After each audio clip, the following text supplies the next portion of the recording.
Doctor صاحبہ بڑی body language دیکھیں، اپریسیشن دیکھیں، اور جس طریقے سے یہ ساری چیزیں چل رہی ہیں، جس طریقے سے یہاں پہ مذاکرات چل رہے ہیں ریزورٹ پہ سوئٹزرلینڈ میں، اور جناب جس طریقے سے کانفیڈنس لیول جو اتنا مطلب باڈی لینگویج شو کر دی ہے نا سارا کچھ، تو وہ باڈی لینگویج اتنا کمفرٹ لیول سب کچھ چل رہا ہے، آئی ایم شیور کچھ نہ کچھ اس میں سے ضرور نکلے گا۔ یہ 14 پوائنٹس میں ٹھیک ہے، اٹس اے ٹیڈیس جاب، یہ کہنا بڑا مشکل ہوتا ہے کہ اوور نائٹ ساری چیزیں ٹھیک ہو جائیں گی، لیکن میرے خیال میں پھر بھی کچھ نہ کچھ اس کا حاصل وصول ہوگا ضرور، ہوپ فلی، فنگرز کراسڈ۔ اور پولیٹیکل ول نظر آتا ہے یو ایس میں بھی اور ایران میں بھی، اور ایران میں بھی کمٹمنٹ ٹو دا MOU بھی ہے، لیکن ساتھ ساتھ پریزیڈنٹ ٹرمپ کے ساتھ آپ کو پتہ ہے نا، پریزیڈنٹ ٹرمپ نے نئی ٹویٹ کر دی، جی میں آپ سے کہہ رہی ہوں نا، نیور اے ڈل مومنٹ، تو یہ ایج آف دا سیٹ والا تھرلر چلے گا۔ انہوں نے آج 2 ٹویٹس کی، دونوں ٹف ٹویٹس ہیں، ایک دونوں میں انہوں نے ایران کو ایک بار پھر وارن کیا ہے۔ کچھ لوگ تو ایران میں ایکچولی یہ کہہ رہے ہیں کہ وہ جو ٹویٹ ہے وہ it self violation of the MOU ہے، لیکن پریزیڈنٹ ٹرمپ کا طریقہ صدارت غیر روایتی ہے، طریقہ گفتگو بھی غیر روایتی ہے، موڈ ذرا خراب ہوتے ہیں ویسے، بٹ میرا خیال ہے کہ آئی ڈونٹ تھنک کہ پریزیڈنٹ ٹرمپ نے وہ صرف موڈ اچھا خراب ہونے کی وجہ سے کیا، وہ کہیں یہ میسج دینا چاہتے ہیں اسرائیل کو کہ ہم نے آپ کو ابینڈن نہیں کیا ہے، ہم آپ کے ساتھ ہیں، حزب اللہ کو بھی وارن کر رہے ہیں، اور ساتھ ساتھ ان سم ویز اسرائیل کو یہ کہہ رہے ہیں کہ آپ اب اس کو دوبارہ ڈیریل کرنے کی کوشش نہ کریں، کیونکہ برگن اسٹاک تک پہنچنے سے گھنٹوں پہلے بھی اسرائیل نے تقریباً اس پیس پروسیس کو ڈیریل کر دیا تھا، اور ایرانینز بہت ٹف نیگوشیٹرز ہیں۔ ایرانینز کا جو آپ سمجھیے جو ان کا وفد ہے، اس کا جو آپ کانسٹیٹیوشن ہے وہ آپ کو یہ بتاتا ہے کہ کیا ہے، اس میں انہوں نے گورنر بھی ہیں ان کے بینک کے، تو اس کا مطلب ہے کہ ایسٹس پہ they looking at very serious conversations. دوسری اہم بات یہ کہ انہوں نے اسٹیٹمنٹ دیا ہے انریچمنٹ آف یورینیم پہ، انہوں نے کہا نیوکلیئر بم تو ہم کبھی بنانا ہی نہیں چاہتے تھے، لیکن انریچمنٹ آف یورینیم پہ کا جو ہمارا رائٹ ہے وہ ہم گیو اپ نہیں کریں گے۔ یہاں پہ کانورسیشنس کنٹینٹیشیس ہو سکتی ہیں کیونکہ پہلے موریٹوریم بھی تھا اور لمٹ بھی تھی، لیکن IAEA کے انڈر ہوگا تو بہت ساری ایسی چیزیں ہیں جو میں سمجھتی ہوں ان 14 پوائنٹس میں جہاں پوٹینشیل ہے۔ صرف جو سب سے مشکل گتھی ہے وہ مجھے لگتا ہے کہ ہرمز بھی نہیں رہا اب، کیونکہ دیکھیے نا پہلے ہم نے کہا تھا نیوکلیئر ہے، پھر ہم نے کہا تھا ہرمز ہے، اب ایسا لگتا ہے کہ لیبنن ہے۔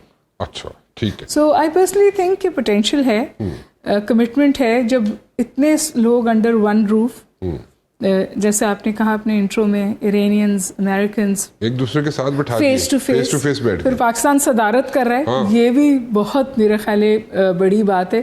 جو لوگ پاکستان کے اس رول کو ڈسکاؤنٹ کرتے ہیں، میرے خیال اب تو خاموش ہو ہی جانا چاہیے۔ بالکل صحیح بات ہے۔ آپ ایگری کرتی ہیں ڈاکٹر صاحب کہ ان کو اپنی یہ کیمپین جو ہے بند کرنی پڑے گی؟ امتیاز گل صاحب جو کہہ رہے ہیں کہ لیبنان میں ان کو رکنا پڑے گا اسرائیل کو۔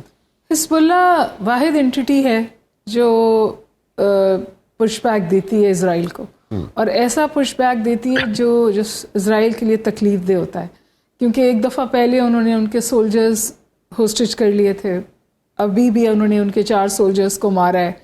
یہ جو باڈی بیگز جاتے ہیں اسرائیل واپس، اس کی ان کے یہاں بالکل ایپیٹائٹ نہیں ہے، اور آپ نے دیکھا جو وہاں سے غصے کا سٹیٹمنٹ آیا۔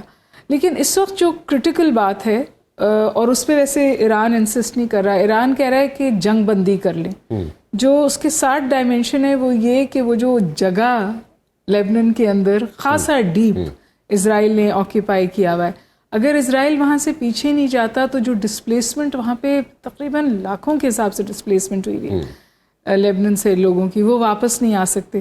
تو میرا خیال ہے اس ایشو پہ شاید ایران بھی ابھی بہت انسسٹ نہیں کرے گا، آگے جا کے کر سکتا ہے، لیکن اس وقت صرف جنگ بندی پہ شدید انسسٹنس ہے، لیکن جنگ بندی سے بھی اسرائیل جو ہے وہ باز نہیں آ رہا، اور اس کی وجہ ہے لانگسٹ سرونگ پرائم منسٹر ہیں نتن یاہو اسرائیل کے، اور ڈے 1 سے جو انہوں نے اپنا پورا جو ان کا مینیفیسٹو تھا یا جس پہ انہوں نے اپنے لیے سپورٹ بلڈ کی تھی نا، وہ ایران کو ختم کرنا، Iran was always a part of the manifesto, اور دوسرا یہ لیبنن میں حزب اللہ کو یا ایران کی پراکسیز کو ختم کرنا۔ جو اس وقت یہ صورتحال بنی 100 دن میں، میرا خیال ہے کہ کم از کم ویسٹ ایشیا میں جو جگہ اسرائیل نے اپنے لیے کریٹ کی تھی وہ 10 سال پیچھے گیا ہے۔ اچھا کیونکہ دیکھیے نا کیا کچھ ہونے جا رہا تھا. ابراہیم اکارڈز ہونے کو تھا. جب ابراہیم اکارڈز ہونے کو تھا تو یہ 7 اکتوبر کا واقعہ ہوا. 7 اکتوبر کا جواب آج تک نتنیاہو اپنے لوگوں کو نہیں دے سکا ہے. اس نے جنگ جاری رکھی ہے کیونکہ اس وقت کہا جا رہا تھا کہ اسرائیل واز کاٹ نیپنگ. یہ ہوا کیسے؟ اتنی ایک کمزور انٹیٹی نے اندر اسرائیل کے گھس کر ایسا حملہ کر دیا. اس کی انکوائری ابھی تک نہیں آئی ہے. دوسرا ان کے اوپر زبردست کرپشن کے چارجز ہیں.